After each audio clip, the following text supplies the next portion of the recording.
Hi, this is a presentation about nouns and noun case in Old English. Much of this was covered in class on February the 17th, so I'm going to go through the first parts of this very quickly in order to reach the part of the discussion that we didn't get to in class. Uh, Remember that our noun system is very synthetic. It has some categories of grammatical meaning that just don't exist in modern English anymore, like gender. But we still have, that is grammatical gender. We still have numbers, so we still have singular and plural forms for nouns. That's not true of every language. And Old English had cases, and that is a special form of the word that corresponds to its function in a sentence or a phrase. That's something we really don't have very much of in modern English. And so that deserves some special attention from us. And here are some examples of how case survives in modern English. These features of English nouns and pronouns survive from the Old English period, and in fact all the way back from the Indo-European period. So we still have pronoun case in modern English. We've got three forms of the first person singular pronoun, I, me, and my, and they have different functions. English majors know to keep those functions distinct from each other, to match the form to the function, and we get kind of twitchy when we hear our non-English major friends and relatives mix those up and say things like, me and her went to the store, for example, and use those object pronouns as subject pronouns. That's a sign that really even these last vestiges of the case system are disappearing from English. So remember that this is what case is. It's the form of a noun that corresponds to its function in the sentence. Now, the most useful case we really have is the possessive case in English. In most nouns, over there we have cat and Steve's. Common nouns and proper nouns use this form all the time. We use this constantly in English. That is an old synthetic feature. That's an inflectional part of our grammar. It's a synthetic grammatical feature that survives straight out of Old English. And we're going to look at how that survives and what it used to be a part of. We're very familiar in English with the difference between Steve and Steves and cat and cats. And when we go to learn Spanish, for example, we get frustrated that you can't do this in that language. In Spanish, you have to use an analytical construction to express possession. I have to say, el gato de Esteban, the cat of Esteban, or Stephen, if you will. But it survives here in English. And of course, other Indo-European languages have case too. It was a common Indo-European phenomenon. It's all over Latin, it's all over Greek and Russian and Armenian and Hindi. So Old English had pared down, together with the other Germanic languages, had pared down the Indo-European case system to 4 cases.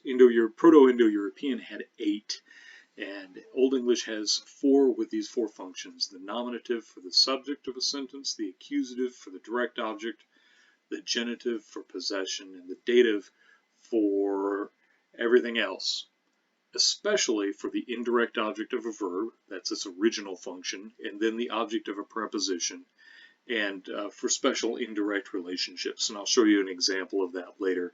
There are a variety of them, and we are going to sort them all out. If you wanted to take Old English, we could do that, but in history of the language class, we'll leave that alone. If you know Latin, you know that ablative was a very complex case in Latin that had a lot of functions. Many of those functions are in the dative case in Old English. And the reason for this is the formal system, the inflectional system of the Germanic languages was simplified down from the Indo-European system, but the range of meanings that people need to express was not simplified. So where Indo-European had 4 more noun forms for 4 more kinds of information, English has to cover that with only 4, and so the dative picks up a lot of the slack. That's one respect in which this is more complicated than meets the eye, and more complicated than we're going to go into. Also, it happens that dative isn't the only thing that can be the object of a preposition. Some verbs and some prepositions match up with different cases in Old English, and if you've studied Latin or Greek, you know this. So Those are aspects of real life complexity that we're going to leave aside here, though. These basic functions are what we care about in the case system for this class. So here are examples of each of those. In the nominative case, we can have this verb phrase, segar, the spear, and gar, the Old English word for spear, survives in the name of the fish, which is shaped like a spear, and also in the second syllable of auger, a tool for making holes. And it's A-U-G-E-R, not A-U-G-U-R, which is totally different in every respect, but A-U-G-E-R. And if you want a real trip, look up that word auger for its definition in the Oxford English Dictionary and find out what it has to do with belly buttons. There's your teaser for the day. So here we've got the spear as the subject of a sentence, and in modern English we use the unmarked form of both the and spear, but in Old English we have to put both of those together in the correct case to serve as the subject, and they're in the nominative case. And you can find these forms of the definite article and a strong masculine noun on your magic sheet if you wish. Here we have a sentence where the spear is in the direct object position and the direct object function. In modern English, we don't have to change its form. We just have to change its position. That's a feature of the analytic grammar of modern English. But in Old English, the case system is at work. If we're going to change the function of the spear in the sentence, we have to change its form to match the function. And here we have the accusative case, thone gar. Now, it happens that in masculine strong nouns, the accusative case doesn't get a special ending, but the definite article does. So thone, this particular form, this direct object accusative form of the, it gives it away for us here. The genitive case is the one that survives in modern English as the modern possessive s.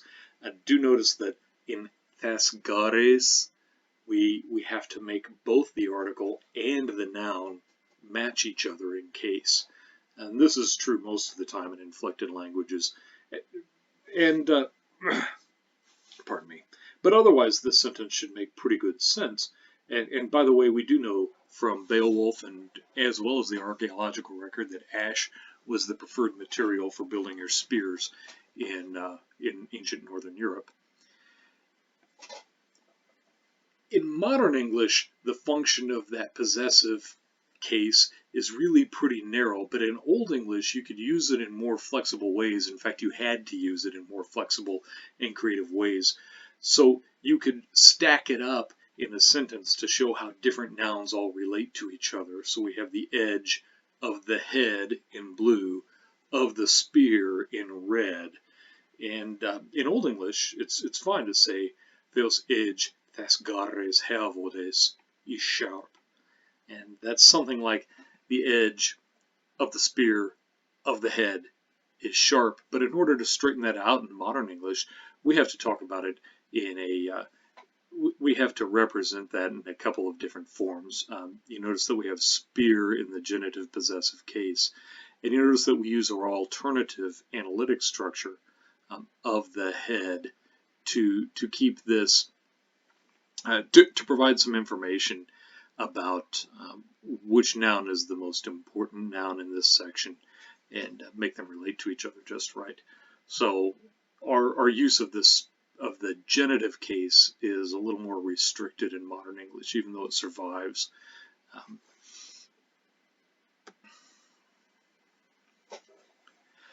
Here's the dative case. We've got an indirect object. I wanted to stick with the same noun. I had a hard time coming up with a sentence where the spear is an indirect object. So I imagine our friend Wighard sang a song for the spear. That is, he sang the spear a song. It's clear he can't be singing the spear. The spear can't be the direct object. It must be the indirect object. In modern English, we work this out through word order. But in Old English, we could rearrange the word order quite a bit, and we can still tell that the spear is the indirect object because it's in the dative case right there, thamgare. We can put that almost anywhere in the sentence and still understand how it relates to everything else because it's marked with that relationship in its form. Now, in fact, word order was a little more stable than that, but in theory, it's that flexible.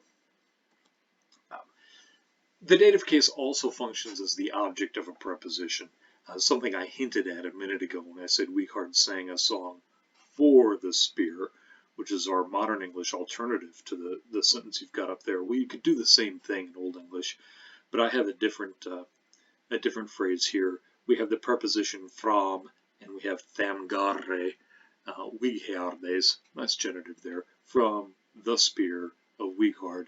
In modern English, we use from the spear. The spear doesn't have to be marked with a special form in order to match from, but in Old English, because the spear is the object of the preposition, it has to be put in the right case form that shows it's functioning as the object of a preposition. Modern English, we rely on word order to indicate that relationship. But in Old English, you rely on a combination of word order, it's true, but at least as importantly, you rely on the form of the word to show how it relates to other things. The dative, this is where we get past what we did in class. The dative case has all kinds of functions in Old English for expressing complicated indirect relationships between a noun and the other stuff going on in the sentence. And we won't get into them all here, but this is a case where, here I say case, here's an instance where we've got a spear serving as an instrument. It's the tool with which, by means of which, Weeghard killed his many enemies, or slew his many enemies. In modern English, we use a prepositional phrase, with his spear, to show that his spear was the instrument, the tool with which he did this. But in Old English, you could use the dative case in order to do that, which is beautiful if you think about it. And in fact, it's a little more ordinary. The sentence I gave you up there as the first example is a bit stilted. In Old English, a little more ordinary sentence would look something like this. You would use this dative of means in the middle of a more complex noun phrase. So there, you ought to be able to decipher with the point of his spear, if you know that ord is point. And in Old English, you can say that with two words. Gares orde. Well, okay, three words. His gares orde.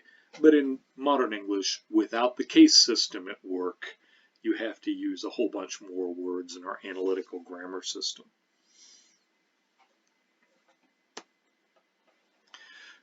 To sum this up, remember that every noun in Old English has 4 case forms, and it has singular forms and plural forms. So every noun has 8 forms that tell whether it's singular or plural and what it's doing in the sentence. It's nominative, accusative, genitive, or dative, according to how it's functioning there.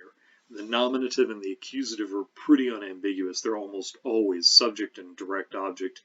Genitive is usually possession, or a relationship like possession. If you think about it, the play's beginning, or the snow's absence, those are instances of the modern genitive case where possession properly doesn't really apply very well. But it's like possession, so the genitive should be pretty familiar to you. The dative's more complicated, but watch for it. Remember, it works in 2 main roles. It's either usually being an indirect object or the object of a preposition, or an instrument, or some other stuff. Now, there are 3 genders of nouns in Old English, so we have different ending sets for the feminine nouns and for the neuter nouns and for the masculine nouns, and we have some very small groups in among these that we're simply not going to deal with in this class, but there are some minor declensions that are, some of them are fossils out of Indo-European or Proto-Germanic. And then there's a broad division between the so-called strong nouns and the so-called weak nouns, and the weak nouns could be in all 3 genders too. The real difference is the strong nouns preserved an antique into a variety of distinct endings that are all different from each other and convey lots of information. And the weak nouns convey some leveled endings. Pardon me, that's to say the endings that gotten similar to each other, and from our point of view, they look regularized. And here's the only weak noun that survives out of the Old English period is, well, I shouldn't say that. The only weak noun that keeps its inflections from the Old English period is ox, with its plural oxen. That's the lone survivor. The rest of them are all gone. They've switched over and assimilated to the masculine a stem. If we take a look at the masculine a stem, here we can find our plural s, moving my cursor on it at the nominative plural. We can also find our genitive s, which becomes our modern possessive s. Those are both survivals from the masculine and the neuter a stem declension in Old English. All of the other declensions, that is, nouns with their ending sets, all of them assimilated to the masculine a stem and shrunk down to using just this plural ending, even though there used to be others, and just this possessive ending, even though there used to be others. And the lone survivor is ox and oxen out of the weak nouns. I will say that, but there are a couple other weak nouns. We won't do that. I will discuss them in greater detail in a video after this about survivals from this system and the funny ones. But you may be thinking, but wait, what about the children? And also, what about my brethren?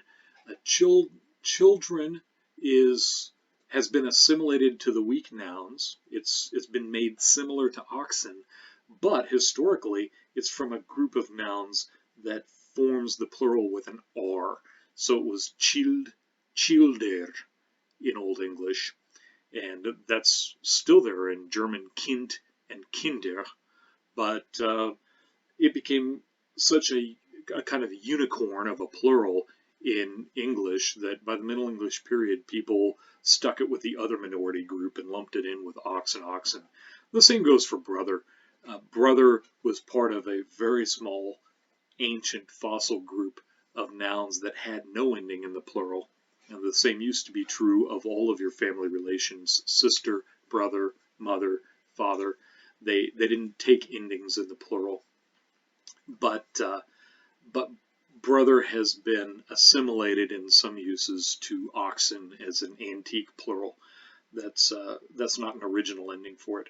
And of course, mainly though, those family relation terms went along with all the rest of the nouns and assimilated to the masculine a stem. So really, most of us talk about brothers, or just as we talk about mothers, fathers, or sisters. Okay, look for more in the survivals and oddball fossils video.